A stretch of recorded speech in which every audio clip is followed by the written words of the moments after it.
Maya Pabengi, Pampanga, magandang gabi, Central Luzon. Ako po si JM De Jesus at oras na para sa mga may init na balitang Central Luzon ngayong Lunes, December 22. San Fernando LGU nanawagan sa bago may-ari ng Prime Water na tapusin na ang kanilang JVA. 1.8 million pesos na halaga ng shabu nasamsam sa bypass sa Nueva Ecija. Matumal na benta sa palengke, ramdam ng mga tindera sa kabila ng holiday season. Higit 100,000 na pulis ide-deploy sa buong bansa para sa seguridad ng mga biyahero. At HAU and AUF alumnus, top-notcher sa RadTech Board Exam. Rank 1 and 2 sa XTLE galing sa Wesleyan University PH. Noche Buena, isa yan sa pinaka-pinaghahandaan ng mga Pilipino tuwing Christmas season. Pero ilang araw pa bago ang karawan ni Jesus, kamusta na kaya ang bentahan sa palengke? Silipin sa report na ito. Tuwing holiday season, likas na sa mga Pilipino ang magsalo-salo sa hapagkainan. Ito ang panahong pinagsasama-sama ang kahit kaunting meron para lang maipagdiwang ang Pasko, kaya't kaliwat kanan rin ang pamamalengke ng ilang kabalen. Pero ilang araw bago ang Pasko, ramdam pa rin daw sa palengke ang matumal na bentahan ng karne, prutas at iba pa. Isang rason daw dito ang pamamahagi ng ilang LGU officials ng mga frozen goods at fresh chicken sa kanilang mga sinasakupan. Ay grabe katumal. Dahil nga namibigay sila ng manok at dog. Ano pang bebentahan namin? Kung sana binibigyan nila pera para may pambili sa amin. Kaso manok at dog. Bukod pa rito, tinitingnan rason din ang mahirap na kalagayan ng Pilipinas dahil sa mga maanumalyang flood control project. Dahil sa sitwasyon natin ngayon, yung nangyari sa flood control yan, dahil walang pera yung Pilipinas. Kaya gawa ng mahirap magbenta ng prutas ngayon, gawa ng walang pera yung mga tao. Para sa mga vendor, malaking dagok ang kakaunting mamimili, lalo na kapag malapit na ang Pasko. Manok minsan 230, 220, ganyan. Kapag walang namibili, bigay mo na kahit lumitaw lang yung unan mo. 200, 190, ganyan. Hindi lang mga tindera ang apektado, pati ang mga mamimili hindi rin nakaligtas at pilit pinagkakasya ang kakarampot na budget. Sa masasabi ko lang kasi medyo tumaas yung mga gulay, tumaas din yung baboy, manok. Same lang ang presyo kahit hindi Christmas, ganun pa rin, lalo na yung mga ingredients, mga sibuyas, ang tataas pa rin. Nitong November 2025, ibinahagi ng Department of Trade and Industry o DTI na sapat na ang 500 pesos sa Noche Buena. Pero para sa mamimili na si Rowena Dotimas, halos imposible na raw makabuo ng sapat na handa. Hindi totoo yun, hindi kakasya yung 500. Kumbaga yung 500 isang ano lang yun, isang baboy lang yun, wala pa doon yung ingredients. Hindi totoong kasya yung 500. Gayunpaman, sa kabila ng mahal na presyo at matumal na bentahan, nananatili ang diwa ng Pasko. Kaya importante rin talaga ang Noche Buena kahit wala tayong pambili, basta may raos lang, ganun. Balong naman din ka Pampangan, pangaros keng andahan magarbula. Maski manutang lamo, bantay ka Pampangan, okay mo. Basta tilang anda. Umaasa pa rin ang mga tindero na bago sumapit ang Pasko, may papasok pa ring benta. Ngayon, ayos naman. Kaya lang, yung mga tao medyo nahihirapan sa presyo sa prutas. Gawa ng, pamahal yung prutas. Iba-iba namang mga kalakal. Gulay, isda. Ngayon, medyo mura pa, pero mga ilang araw na lang magtataas na yan. Hanggang bagong taon na yan. Aisel Fernando, CLTV 36 News. Nakaalerto na ang buong puwersa ng PNP sa lahat ng terminal, pantalan at airports para matiyak na walang magiging aberya sa mga pasaherong uuwi at bibiyahe ngayong Pasko at Bagong Taon. Naritong report. Nakaalerto na ang buong puwersa ng Philippine National Police o PNP para sa inaasahang pagdagsa ng mga biyahero ngayong Pasko. Iniutos si PNP Acting Chief Lieutenant General Jose Melencio Nartates Jr. ang mas mahigpit na seguridad at mas pinaigting na police visibility sa mga pantalan, terminal at iba pang transport hub sa buong bansa habang milyong-milyong Pilipino ang umuwi sa kani-kanilang probinsya. Inatasan ang mga lokal na unit ng pulisya na maingat na planuhin at isaayos ang deployment ng mga police personnel upang matiyak ang kaligtasan ng mga pasahero at maayos sa daloy ng biyahe patungo sa iba't ibang destinasyon. Patuloy rin ang pagsasaayos ng security measures batay sa sitwasyon, lalo't kapansin-pansin na ang pagdami ng mga tao sa mga terminal at kalsada. Mahigit 100,000 pulis ang inideploy ng PNP sa buong bansa sa Pasko at Bagong Taon. Mas marami ito kumpara sa humigit kumulang na 60,000 personnel noong nakarang taon. Saklaw ng kanilang babantayan ng mga terminal, pangunahing kalsada, business districts at residential areas. Hinikayat din ni Nartates ang publiko na sumunod sa mga altuntunin sa biyahe, makipagtulungan sa mga otoridad at agad i-report sa PNP ang anumang usapin hinggil sa peace and order. Tiniyak din ng PNP na 24 oras na naka-duty ang kapulisan para sa ligtas sa biyahe at mapanatili ang seguridad. Ako si Jody Dizon Mercado para sa CLTV 36 News. Ilang araw bago magpasko, namahagi ang Philippine Coast Guard ng bagong Pilipinas goodies sa humigit kumulang 100 na mangingisda sa karagatang sakop ng Zambales itong Sabado, December 20. Upang maging mas masaya ang aktibidad, nagsuot pa ng Santa Hat ang mga tauhan ng PCG habang namimigay ng tulong na naglalaman ng bigas, oatmeal at canned goods. Samantala, hindi rin nakalimutan ng mga mangingisdang nasa pampang ng San Antonio, Zambales kung saan nagsagawa rin ng hiwalay na pamamahagi ng Coast Guard ng substation sa San Antonio. Bukod sa tulong pinansyal at pagkain, layo ng aktibidad na ipadaba ang malasakit ng pamahalaan sa mga mangingisda lalo na ngayong Kapaskuhan. Bahagi ang naturang inisyatiba ng direktiba ni President Ferdinand Marcos Jr. na tiyaking napapangalagaan ang kapakanan ng mga Pinoy na mangingisda at patatagin ang suporta mula sa gobyerno. Manatiling nakatutok para sa ibang mga balita ngayong araw.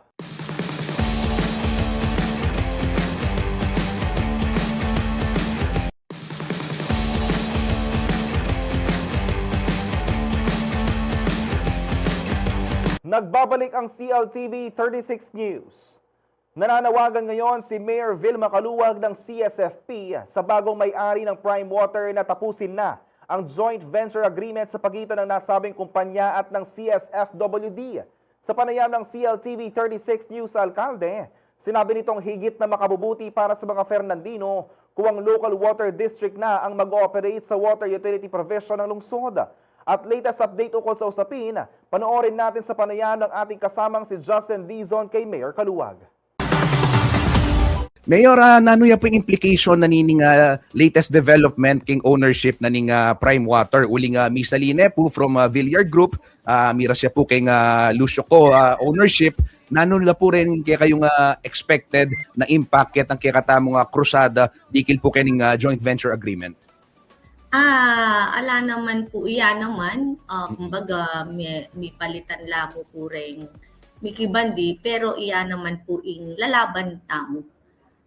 Iya naman po ing panalakaran tamo. Ala pong mirwa. Opo. Mayor, balikan ng tayan nano po itang maging tipping point. Baluta mo, dakal na ko po tatanggapan. Nandiyan Kenny CLTV, dakal mo naman magreklamo, dikil po kayong serbisyo na ng Prime Water. Nano po itang maging sangkan at bakit makanita na mo po itang maging desisyon nyo to suspend and then to really in open call for the termination of JVA? Ini pong pamag-suspindi tamo, po overnight melyari. Kumbaga po, may, aside po karen complaints through Facebook, karen social media, karen mag-post, may survey tamo po. At talaga naman, marakal enough la pong tao retang magreklamo subdivision gana po talagang valid la po talaga retang rason na ketang complaints da nyapin po makantata mong Mexican loom na gamitan niya po itang executive order para isuspend uli pong sobra na po talaga karakal ing magreklamo at maapektuan king dinat na ning danom, bulok na ning danom at talos ala ng tutulong danom. Kailangan la parugong migising ganing aldo, para manikwang danum nya kailangan tamo pong maksyon ketang bageng itang kakaapekto da na ring marakal. Mayor, uling siyempre atalokyan tayong balita ngayon minuna megbalo ko megluwal kayong itang pre-termination notice in San Fernando Water District. Ating pre-termination notice dininando pang time to comply. Pero keta pang milyaring ita definitely uling makanin miras daking makanin buring sabihan ela talaga may kapag-comply ko po.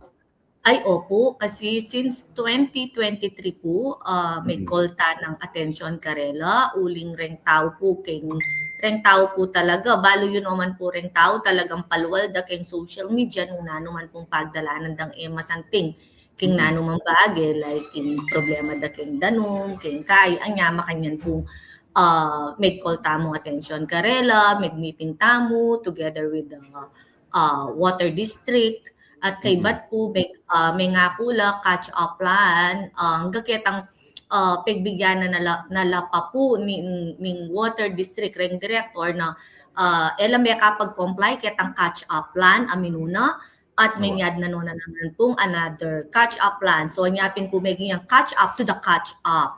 And then ang gapo ketang alana na naman melyari kay bat wala mo atlong catch up to the catch up. Anyapin po, syempre po, bilang mayor, bilang indana po ng syudad, siguro dapat pin po itang one is enough, anapin po, di po ba? Pero in Melyari, catch up to the catch up. Ang anyapin po, makanyan tanang minaksyon, at eta na lapene na yan, dengking water district na mag-pre-terminate, kasi itamo po bilang mayor, itong general welfare na po. Iyang kaya katamo ka rin, anyapin po, pinaksyon tamo. Mayor, ini pong sasabihan nano po status ngayon ni JVA talaga. At nun pong sasabihin ng Prime Water nung sabihan na effective ya pa yan, atin papundalanan legal proceedings, makanano ya po pagsadyanin Ay itamo po kasi, eta naman po kasi mangya lang. Ketang JVA da. Karelaya po ito. Totoo naman pong atin lang JVA. Di po ba?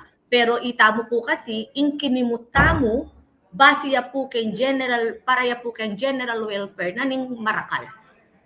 Anya mo po kinimutamo. Ita pong JVA da, karelaya po ito, at ila pong magdesisyon ka rin. At king balo ko may pre-terminate na lang anyang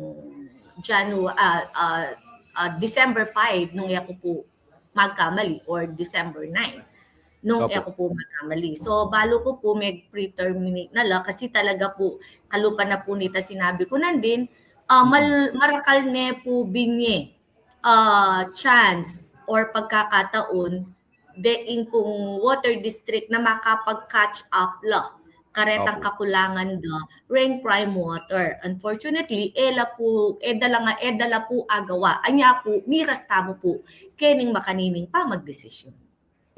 Mayora, ini pong dengaluwata mong siping syudad, siping balen, makanyan mo naman, natinla na mga reklamo, ILBN mo lang naman, for sure, babalita mila naman, ala pa pong mag-reach out kaya kayo, mangutang, makanano mo, gewa in keka. Bangkanita pakyapusan miyara uling keni po nga ngiles sabi kay Vice Mayor Amos Rivera niyang misan kaya tala pang septage fee kay bat manyad lang kopya nin JVA burin yung bulatlatan ning City Council. So ela pa pumangot ang kaya kayo makanano la bala mo gawan den benchmark ing gawa ning syudad.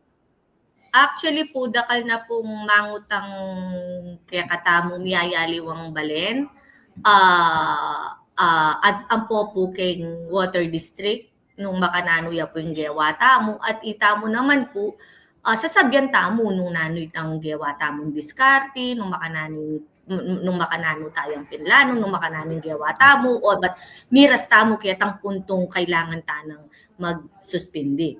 Kalupa na po ning sasabyan dang yan na itang pisasabyan da itang septage makanyan mo naman po keni kasi ela pa po maningil ketang septage fee na mandatory na po kasi ning DENR and DILG ito na pwedeng mabayad. So ela po meningil uli po ekula po tilutan maningil pauli na po nining maturang serbisyo da pa. Anya makanyan. Anya ikami po reta pong manyad opinion ang po pong kukut mangutang kareta pong nung nanong gewami ala kay pong kaymutan nasasabyan itang nung naning gewami kay bat po coordinate mila king water district nung makananong gewada naman din king water district kasi po kailangan kasi kaya yan team tandem yan na makanano yung ma-implement or what. Opo. You've mentioned about the team ni Mayor. Ini pong team tamo king water district. Sapat la po ba rin kaya katamong manpower at syempre ngeni ilang mag-take over at pila na rin pong mahigit ng pabulan in kanilang pa mag-take over. Kumusta po ing makananing operation in kaya katang manpower in karela pong dening sandang budget mo naman technical aspect agyo na naman po ning water district. Kumusta po? Ako po ang gyan pong bayo ko pa kening kay ngini sabi ko ken akakit ko po okay financially agyo ne po uling muna pong dili makasuporta ya po yung LGU kasi po malyaring sumuporta in LGU king baging makanini uling danom ya po yung pisasabyan and water is life anya kailangan kay pong mangelam so alaya pong maging problema kay financial, agyu tayo. Beke po sarili ko uling siyempre po dami ya po yung LGU uling rin may apektuhan po rin Fernandinos. Anya okay alaya pong kayat bayo po prior po na anya pong kaya rin na po ning suspension talagang gewamingan po ing marapat para mapabalo po kareng tao nung apanalbenyo po retang announcement tamo kay social media kay City Information Office talagang situit na balo da po rin tao nung nanoy malalyari at may miya pong timeline in water district nung nanula po retang barangay akit da na by February akit da na something na po itang kay naning danum tamo milako na yung bulok milako na yung dinat at sikan na po ing danom. At karen pong kabalenta mo, syempre po naman po overnight ing pamagsolusyon. Pero ing asusugrado mi po na talagang gagawan da po rin kay water district ing marapat para po salese po ing serbisyo tamo king danom. Aware kami po ketang keng sitwasyon tamo ngayon na talagang water is life po. Balo mi po itang kapanandaman na ito anya gagawan miyangan po ing marapat. Rest assured po datang po kasi at balo mi po ngayon sinabi tamo po kareng keng water district na anya may suspindiya uli na ning maturang serbisyo. Dapat ila na ngeni ing atyu, dapat santing niya po ing serbisyo. Aware la po ka rin din water district. Opo. Binggit yung Mayor, atin pong mapilang pong barangay nga rin, sali sa ing serbisyo hanggang February. Pwede, malyari pong banggitan pa si Bayo, bang kanita, baluda, rin kaya katamong kabalen, manalbengen In-announce ko nala dati, pero kalimuan ko lang. Sige Mayor, balikan tanya italistahan. Anyway, balo ko, Denny po kasi, sasabihan dapin matsurang serbisyo. Kaya pong kanita, king pilang banwa, kasabi da kayo, pisabihan tamo, refund king kuryente. Kaya ni po ken danom king lawayo po atin malyaring makanine uling sasabihan da meron po bang atin bang plano na manyad rebate o kaya compensation kareta pong uling may mayad la rin kaya katang kabalen kay bat dahil kwayng masalesen serbisyo nano po nga sabi yo ka rin. Panigaralan niya po yan kasi munang dili aliwa po itamo inka joint venture da inkong water district. At syempre po itang keng kontrata, kaya po baling keng kontrata, mapilan lamo pong clause detang balo ko ketang kontrata da na may address ya rin po during the Senate hearing. Anya pong itang amanwandang patse may terminate ka kasi may pre-terminate ka, tinyang kayabe na ma-penalize ka. Ma-penalty, uling kami itamong ila pong may terminate ding water district, ma-penalty la. O ning lalaban ta naman po ka rin, lalabanan naman po ning water district ka rin, no man po tinupad. Ketang yan na dapat dang invest para sa lese in service yu ela po may kapag-comply ka rin bagkus 50% ya mo po yung comply da, so marapat mo po na ita pero akakwade pong 100% in kare lang panakitan, so po ba dapat yung 50% kanito mabayad ya naman, mabalik ya supposed to be king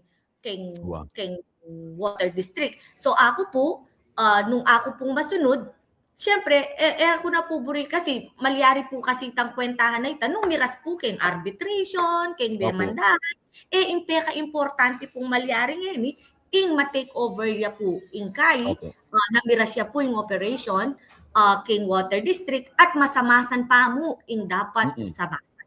Opo. Po, touch po kita, niya panigaralan niya pong talaga. Iya po ising sagutan yes, ising sagutan no.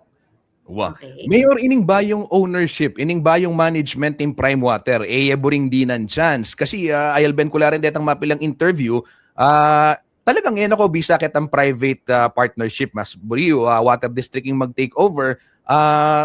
Nano pong panakitso ka rin, bakit makisabi kayo kay ba yung management ng Prime Water na talagang wakasan na adapin, uling yung pribadong sektor, pwede pa naman po, nanong kayo ka rin, nanong manoy po ka rin. Opo, baluyo po, sir. Syempre po rin yung bayong dinatang, baski naman po nino talagang magpakitang gilas, di po ba? At definitely, magkaroon improvement talaga. Po, nung ilang mag-take over. O syempre, mag-infuse na naman another capitalization to improve the service.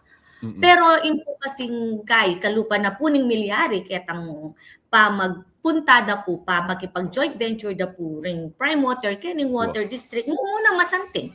But later on, hindi na po yung malalyari. No man may kapag-comply. And ali ko naman po lalahatan, pero on my own point of view po, uli pong syempre po negosyante tamo na naman, bayo tamo po maging mayor, baski nino pong private company or private entity, syempre po, baski ninong private individual na negosyante, they are all profit-oriented. Di po ba? So, syempre, once mag-invest kang money, of course, mamasa kang ROI, return of investment, makanano yung may balik, pera mo. Di po ba? So, syempre, pache po makanita, especially pache private ka, definitely, matatax ka. Definitely, atin yung VAT. So, ita pong tax and VAT, kanino ya po ma-shoulder? Definitely po ka rin consumer. So, anyapin po pasakit ya king consumer ngini, ing babayaran da, karing king danong da, pauli na po nining makapatong ay ning VAT ang popong tax. Kasi po, syempre po ikang negosyante, nakaman pa'y lugi. Wapin. So, Wapin naman. Anya ako po, kasi dapat po, ing danong dapat talaga pamilya ka rin private. Kasi government ya po dapat. Kasi po, ing danong po, lata naman puhunan kayong danong. Ing danong po, biyarihanin ning apong gino. Ne po, kumbaga, ing mong puhunan tamo kayo ng kuryente. Anya, if you were to ask me po, syempre po, mas buri ko pong may balik ya. King water district, ing pa mag-operate. Baka nita po, may balik itang mababang singil kareng consumer. At syempre, muna masakit. Syempre, mangailangan kang puhunan para i-calibrate lang ang deni, para samasan nga, para po maging masantinging serbisyo. But we are ready on that. Mayor, apin po ba, kutangke mo, nanuya yung vision mo keng water district in the next 10 years? Makanini pong sasabihan yupin na buriyo, ibalik kaya karela. And you are on your second term bilang mayor po ng syudad. Baluyo po, the next 10 years kasi, hindi po kasi maging problema tamo keng danon. Kasi uling pumping station la po rin mamandar ngayon, buri na po sabihan, deep well. Datang yung panahon, mamala yung danon. Anyapin po, kailangan niya ining surface water, napengako da po, ring Prime Water, anya po, may pilitan lang makyabe rening water district na epumelyari. So, itamo po ngayon, gagawan tamo, short-term remedya. Pero we are preparing for the long-term solution. Anyapin po, in the next 10 years po, maging masanting niya po in services tamo, patuloy pong maging masanting in serbisyo tamo kayong danong na in tatalan in pong water district. Okay, dakala salamat po Mayor Vilma Kaluwag. Dakal pong salamat kayong oras at syempre kayong pamanisplika po karening bage-bage. Dakal pong salamat kayong tutuki makibalita kayong pasibayo nung nano na po yung next development. Mimingat po Mayor. Marakal din pong salamat. May malinawan po. Sana po may malinawan ka rin balang makaramdam. Dakal pong salamat CLTV kayong pamamayo pong opportunity kaya kami para po disseminate po yung information para kayo pong malalyari kayong problema tamo kingdom. Manatili nakatutok para sa iba pang mga balita ngayong araw.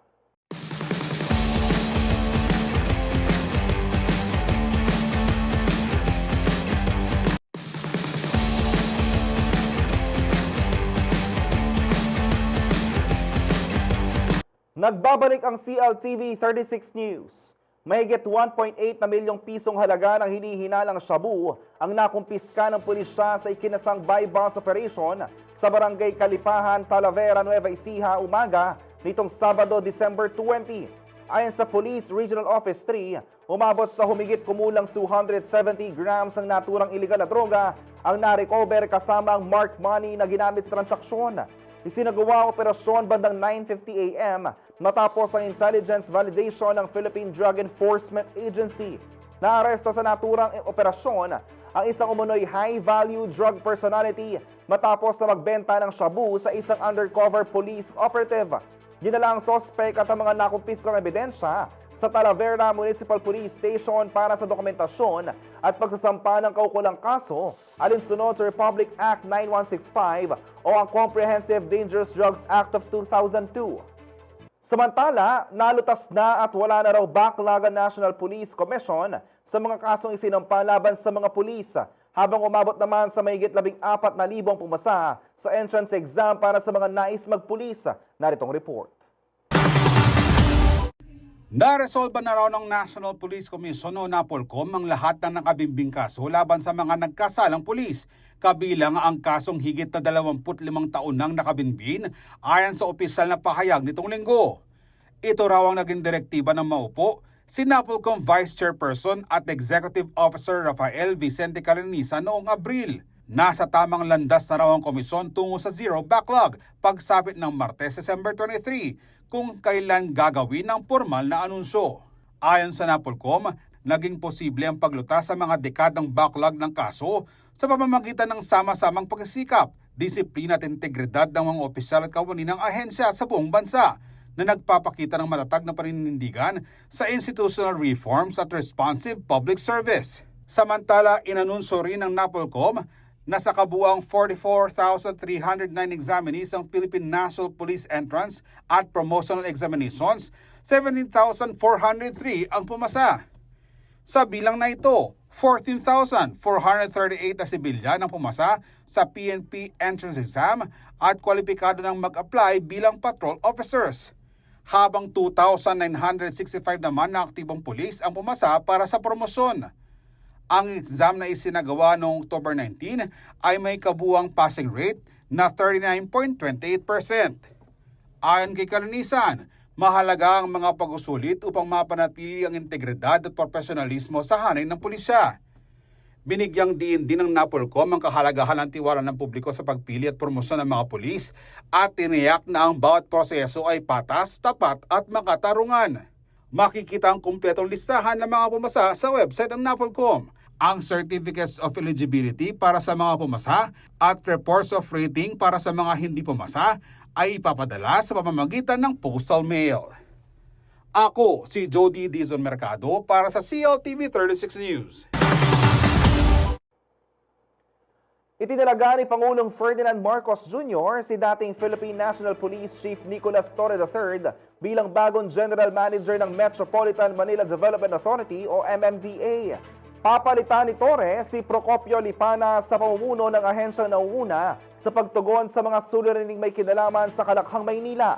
Inaasahang dadalhin ni Torre sa MMDA ang kanyang malawak na karanasan sa law enforcement, partikular sa pagpapatupad ng kaayusan, disiplina at koordinasyon ng iba't ibang ahensya.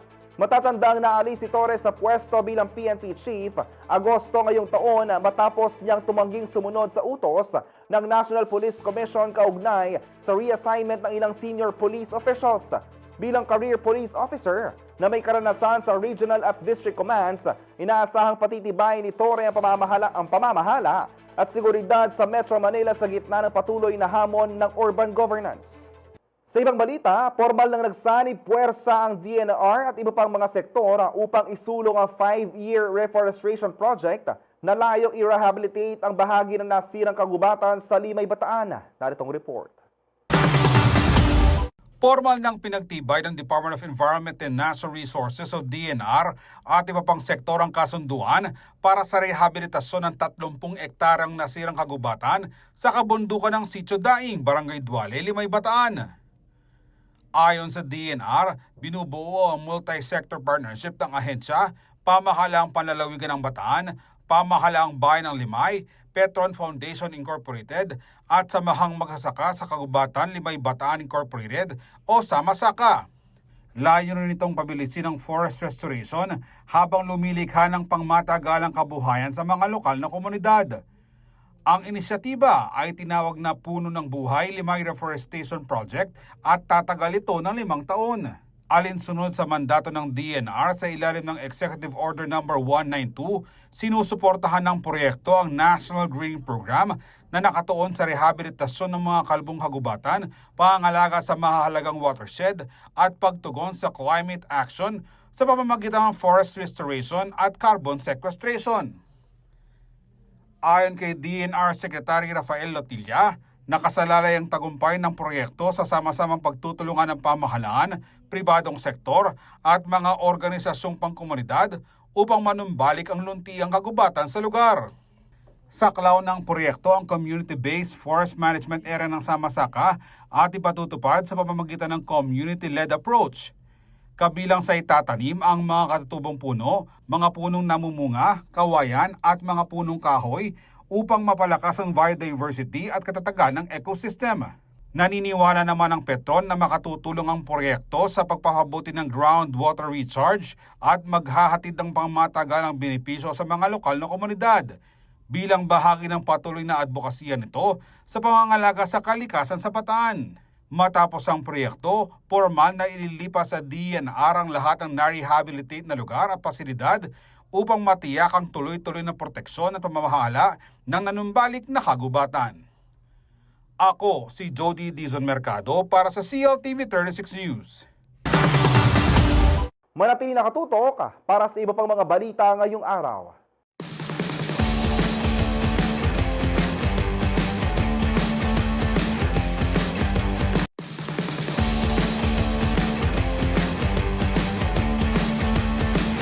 Nagbabalik ang CLTV 36 News. Kung ang hanap mo ay isang pick-up na hindi lang pang road trip kundi pwede pang negosyo rin, kilalanin lang ang Photo Thunder.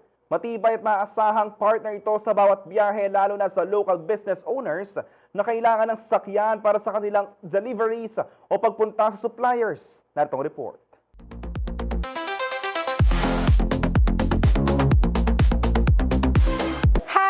Micaela Hobiling, and I am Sales Executive here in Photon, Bacolor, Pampanga. So today, we're gonna explore this Photon Sports Automatic.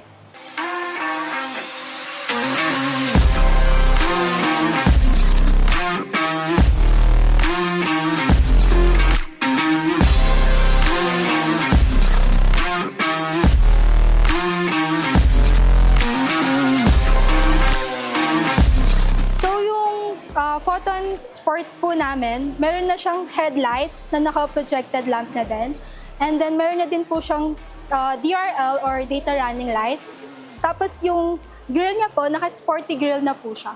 So ang engine ng ating Photon Thunder Sports ay 2.0 liter German technology na ang horsepower niya ay 161 and 390 yung torque niya.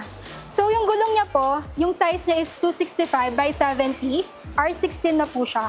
And then yung ground clearance niya po, 220 millimeter na po siya. And then yung suspension niya po, pareho na po silang naka-disc brake sa front and then sa rear niya. Dahil mataas po yung Thunder Sports natin, equip po siya ng stepping board po. And then yung side mirror niya po, meron na po siyang signal light. At sa ating likuran, meron tayong dalawang reverse sensor and then meron tayong reverse camera na pwede natin gamitin sa safety features ng unit. At kung mapapansin nyo, meron din siyang third parking light na naka-DRL na din and then meron siyang logo ng Photon sa likuran. So yung payload capacity po nito is 1 ton and then naka-anti-rust na po siya, bed liner. That's perfect po siya pang business and pang camping na din po at the same time. Meron na din po siyang roll bar and then meron siyang mga hook na pwedeng pagtalian po. Ang Thunder Sports natin ay naiiba sa mga variant ng Thunder. Bukod dito ay naka-sports na siya and then yung fuel capacity niya is nasa 75 liter. Dito sa ating driver side door, naka-leather na po siya and then meron siyang dalawang speaker dito po tsaka dito. And then nandito na po yung mga control niya sa window po, central lock, and then yung adjustment niya sa side mirror. And then naka-ambient light na din po siya. So yung driver seat niya po, naka-leather na po yung upuan niya, yung steering wheel niya. Tapos meron po siyang 6 adjustments sa upuan niya po. Naka-electronic na din po siya. Pwede po siyang atras, pwede po siyang i-forward and then backward. Pwede po siyang i-angat po and then ibaba po. And then ito capacity niya po, nasa 5-seater na din po. So ito, naka-infotainment na din siya, 12-inch. At sa infotainment natin, makikita natin yung mga radio. Meron siyang radio, meron siyang media. Tapos po, meron din siyang mga car setting na ito yung mga different color ng ambient light niya. Pwede siyang blue, green, kung mapapansin niyo po, yellow. And then, meron po siyang Bluetooth. And then, naka-USB na din po siya. And then, dito po, naka-parking brake na din po siya na electronic. And then, meron po siyang 2 modes. And then, meron po siyang compartment dito na pwede din pong gawin pang armrest. So, meron na po siyang 2 airbag dito po sa driver seat po, kabilaan po. And then, naka-leather na din po siya. So, nandito po yung mga adjustment ng radio niya, yung aircon niya po. And then, yung mga speaker niya din po. 4 speaker din po siya. At alam niyo ba, ang Thunder Sports namin ay push start button na. Ang ating Photon Thunder ay nagkakahalaga ng 1,385,000 and nakapromo po siya ng all-in down payment 58K for in-house financing and meron po siyang 255K na discount sa bank financing and then cash po. Sa mga gustong mag-inquire, pwede nyo pong bisitahin yung Facebook page namin, Photon Bacolor, Pampanga, or pwede naman din kayo pumunta sa showroom namin located sa Photon Bacolor, Pampanga. Contact number ko po, 0908-810-8573. And pwede nyo din po akong puntahan dito. And look for me, Mika po. Dahil sa Laos Auto Group, kayang-kaya sa Photon.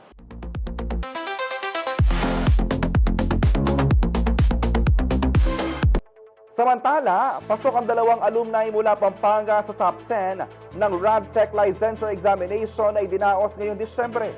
Rank 8 si Brennan Santos Manaloto ng Holy Angel University matapos makakuha ng 92% rating. Number 9 naman, ang Angeles University Foundation graduate na si Mary Ashley Nicole Areza Ramos na may score na 91.80%.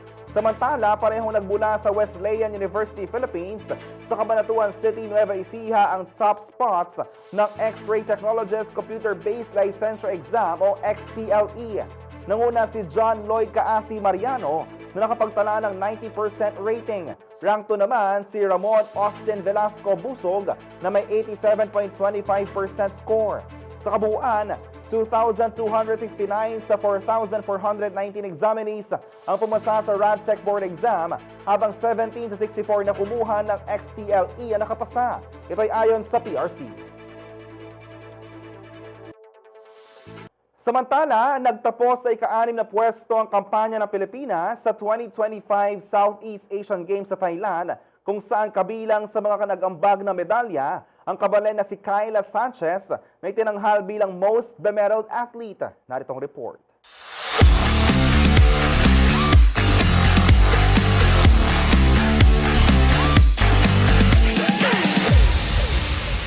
Pumwesto sa 6th spot ang Team Philippines sa katatapos lamang na 33rd edition ng Southeast Asian Games na ginanap sa Thailand mula December 9 hanggang December 20. Nakapagtala ang bansa ng 50 gold medals, 73 silver at 154 na bronze. Namayagpag ang host nation na Thailand na nakakuha ng 233 na gintong medalya. Sumunod sa kanila ang Indonesia, Vietnam, Malaysia, at Singapore sa unang 5 pwesto. Ito na ang pinakamalaking delegasyon ng Pilipinas sa kasaysayan ng SEA Games na may mahigit sa 1,600 athletes, coach at officials. Sa kabila ng malaking bilang ng medalya, hindi naabot ng bansa ang 60 gold target na itinakda ng Philippine Olympic Committee at bumabali ng 1 pwesto kumpara sa 2023 Cambodia SEA Games. Gayunpaman, namayagpag ang Team Philippines sa basketball, women's football, beach volleyball at tennis. Athletics ang nagbigay ng pinakamaraming gintong medalya para sa Pilipinas na 5, sinundan ng practical shooting na may 4. Nanguna naman ang Kapampangan Pride na si Kyla Sanchez bilang atletang may pinakamaraming medalya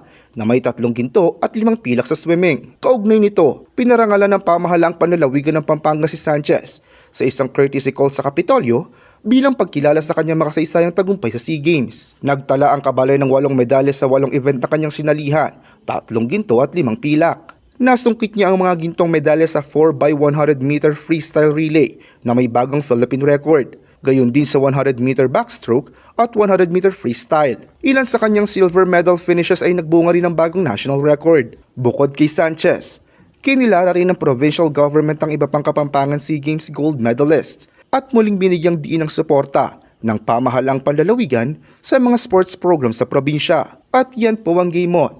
Raymond Tasoy para sa CLTV 36 News.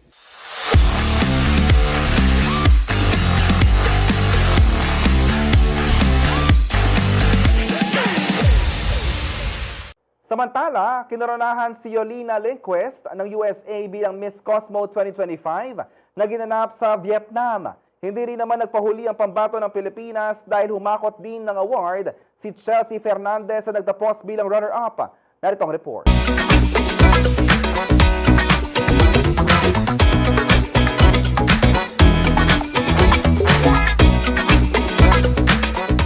The new Miss Cosmo is USA!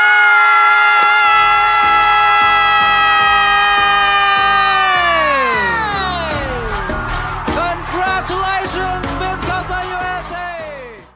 Nasungkit ni Yolina Lindquist ng USA ang pinaka-inaasam na corona bilang Miss Cosmo 2025 sa Coronation Night na ginanap nitong December 20 sa Ho Chi Minh City, Vietnam. Halos 70 kandidata mula sa iba't ibang bansa ang naglaban-laban sa ikalawang edisyon ng Miss Cosmo. Naiiba ang Miss Cosmo kumpara sa ibang international pageants dahil sa format nito.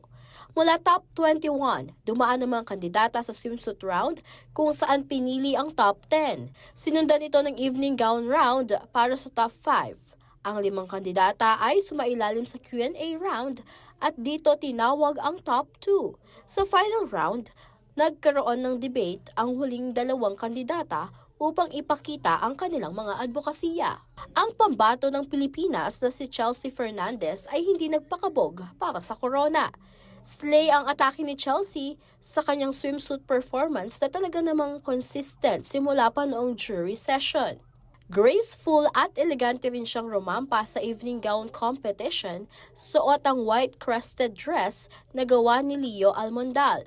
Dahilan upang masungkit niya ang Best in Evening Gown. Nanalo rin si Chelsea sa People's Choice Award, isang fan-voted award na nagbigay sa kanya ng direktang pwesto sa top 10. Sa Q&A round, tinanong siya kung anong mindset ng mga kababaihan ang nais niyang baguhin. It would be women are not leaders. That is not true. We women, we have that innate value of leadership. However, sometimes we are not given opportunities and spaces and chances. And as Miss Cosmo, who ignites change, I would like to empower every woman to immerse yourselves in activities that can enrich your skills. And in order for us to move forward, because we women, we can stand in our own, and women can also have it all. Sa pagpasok sa top 2, ipresinta ng dalawang kandidata ang kanilang mga advokasya. Ibinahagi ni Yolina ang kanyang mga plano para sa mga cancer, habang ipinakilala naman ni Chelsea ang kanyang Paradise of the Mangroves project. Philippines is a home to more than 7,000 beautiful islands. However, with that beauty comes an ugly truth. We face extreme flooding, harsh calamities, and natural disasters. That's why my advocacy, Paradise of the Mangroves Reforestation Project, aims to address both natural problem and economic problem. In this action plan, we are planning to plant 5,000 propagules in 1 hectare, and that would be set in the municipality of Libak, province of Sultan Kudarat, Philippines. And I believe in my project, and with this, I believe that the economic growth will definitely go up to 20 to 30% in just 1 year. And I hope that you continue to support me in this mission, because I believe that the little seeds that we plant today will grow to a forest of change tomorrow. Thank you. Sa huli, kinoronahan si Yolina Lindquist ng USA bilang Miss Cosmo 2025, habang si Chelsea Fernandez ng Pilipinas ay nagtapos bilang runner-up. Magtutulungan ang dalawa sa mga proyekto ng Miss Cosmo. At yan po ang ating Chika Express. Ako po si Danny Cancino para sa CLTV 36 News.